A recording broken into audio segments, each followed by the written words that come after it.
আসসালামু আলাইকুম।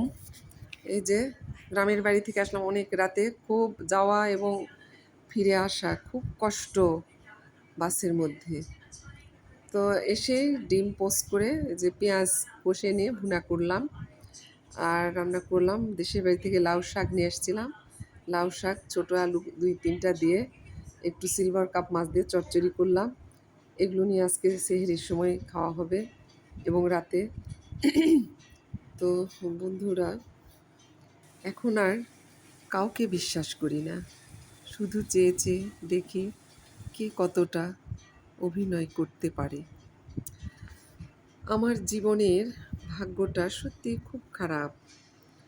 সুখ পাই 10 ভাগ, কারো ভালোবাসা পাওয়া 0, দুঃখ পাই 90 ভাগ, মাথায় চিন্তা টেনশন 99 ভাগ, আর মিথ্যা হাসি 100 ভাগ। হ্যাঁ, এটাই আমি। তো বন্ধুরা, এই যে এখন করব, এটা হলো কুমড়ের হালুয়া।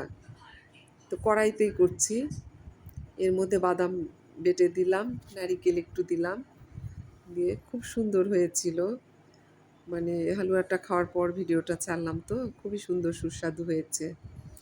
তো এভাবে কুমড় বাজার থেকে নিয়ে এসে আপনারা হালুয়া করে খাবেন, মোরব্বা করে খাবেন। কুমড়টাও খুব পুষ্টিকর খাবার, ওটার মিষ্টি খুব সুস্বাদু। তো এই যে এভাবে তৈরি করে নিয়ে এসে ফর্মায় চেপে চেপে ফর্মা দিয়ে, বিভিন্ন নকশার ফর্মা দিয়ে করছি। হালুয়াগুলো নিজে করা আমার শেষ। সাবস্ক্রাইব করবেন আপনারা। আল্লাহ হাফেজ।